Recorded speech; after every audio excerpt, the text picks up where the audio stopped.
Hi, welcome to another demo about schemas. So in the previous one, we saw how we can use schemas to help our consumers and producers to produce and consume uh, consistent data. Consistent in terms of schema compatibility, meaning that we will not break any long-running consumer. And to complete this picture, in this demo lesson, we will see how to apply schemas, how to integrate schemas into our CI/CD pipeline and processes so that we will not even promote the code that breaks the schema into production. And to demonstrate this feature, I will use two different tools. So the first tool is Flyway, that as you can see is a kind of a versioning tool for databases. It supports different storages, mainly data addressed storages, but I would like to introduce it here just to give you a bigger picture on this kind of CI/CD based schema control methods. So let me now start the first part of the demo with Flyway, and after that I will continue with the schema registry we saw in the previous demo. So I'm starting the Docker containers, and here I have only PostgreSQL container because it will be the database I will version from the code. So I will connect to the database and show you the schema migration, where I don't have any tables so far. And why I'm showing that? Because I will include all schemas to migrate in this SQL to migrate a command that I will use, SQL to migrate directory, where I will put all SQL migration queries. And I will start with the previous query that, as you can see here, creates a user table. So the command is, I would say, very straightforward because we are pulling the Docker image, the Flyway Docker image for 9 Alpine version tag, sorry. Later, we specify the JDBC URL with the schema we want to work on. And we also define the user and, of course, password. Again, this password in plain text is just for the purpose of the demo. Of course, if you are using some production code, this password should be stored in a kind of secret manager, or a secret vault, so that it's never passed as a plain text into your code. But here we focus on the schema migration first and not on the security. So let me apply this first migration.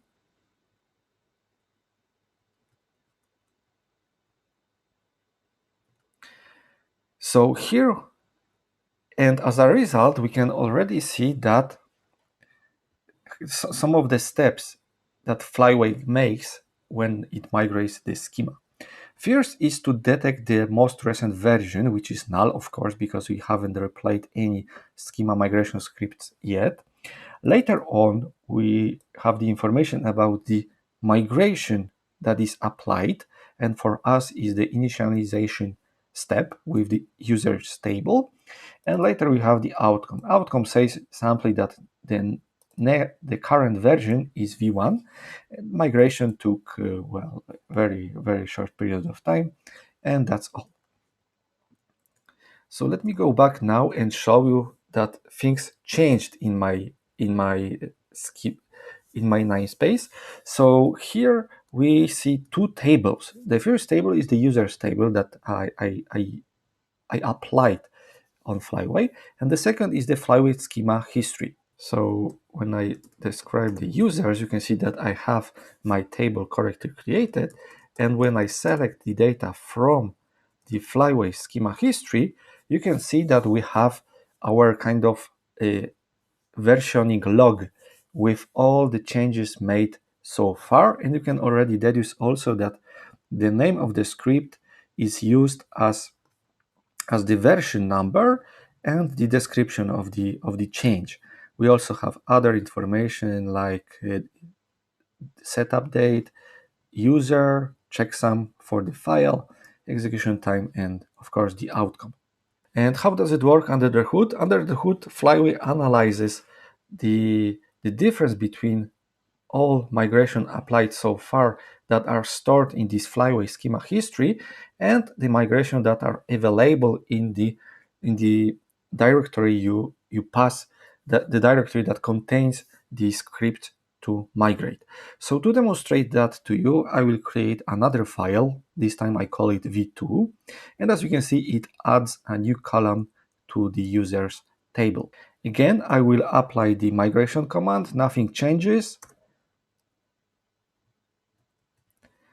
And you can see that we have something different this time. This time we Flyway detected a number, a migration version, previous one, and detected also a new version to apply. And now it, of course, applied it and returned the current version, which is inserted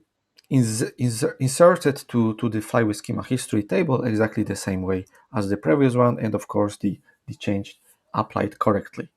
And in the next part of this demo, I will create two files, but in an invalid order. So first I created the file with the v4 that adds a test order column.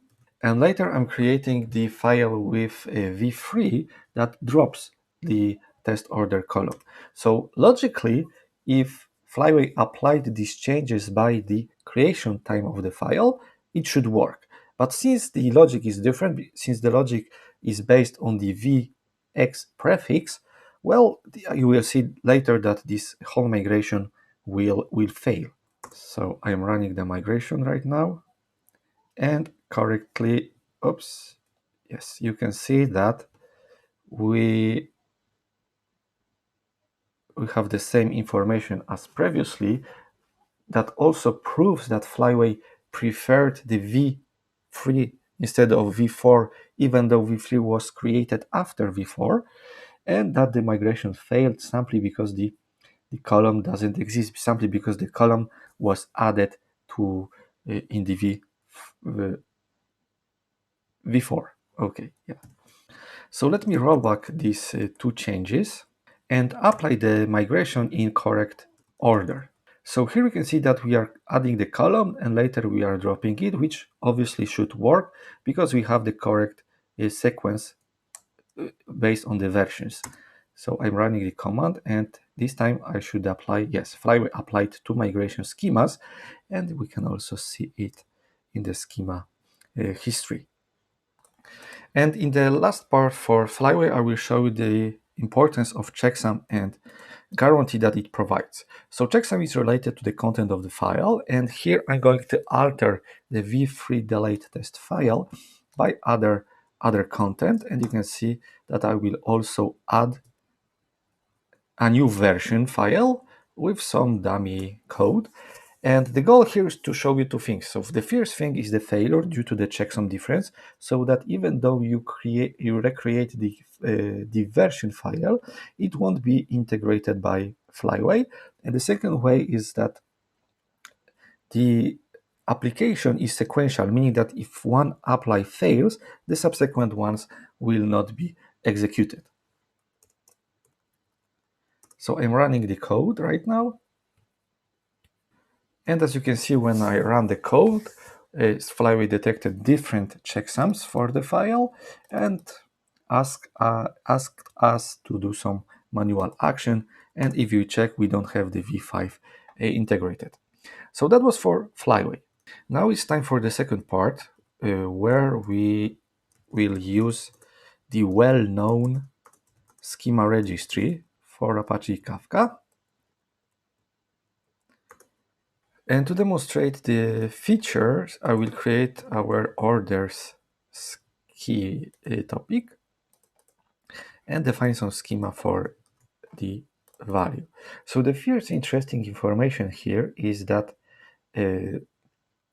so schemas are stored in a dedicated schemas topic, which is an internal topic, by the way.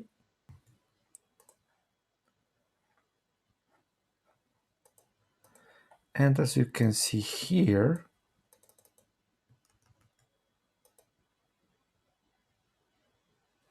we already have some schemas. And this one should be our orders schema. Yes, that's correct. So I will maybe and see if I have something interesting here. Yes, you can see that we have the information like schema for the value that we defined previously. And there's also an interesting part because even though the schemas are stored in this schemas topic, they are not directly read by schema registry. Instead, there is some kind of cache for faster access, because otherwise you can imagine that in case of having many schemas here, it will be very long to read. And to integrate schema validation into our, our, our CI/CD process, we can create a simple script that calls the schema registry API. So the script looks like that. It's quite simple because it reads the schema file we passed in the command and uh, passes it to the endpoint, which is dedicated to the value of these orders topic, because there it can be also a schema for key. Either in that case you will call orders key, but since we are interested in the value, we call orders value in here. So I will now create the run with the incompatible schema just to show you what happens under the hood. And you can see that by default, the schema compatibility is the backward compatible, and here we added required customer ID field, and you can see that error message says us that the schema is not compatible. So now I will duplicate it, but replace the schema file, and this time you should see that the schema evolution is compatible. And the schema evolution is compatible because we add here an optional amount field. So I'm a good endpoint here. Yes, compatible schema. And you can see that the validation is successful, because if not, we throw this exception. So typically here I could say that the schema is okay, and eventually I could promote it to production and propagate the change to all customers and producers.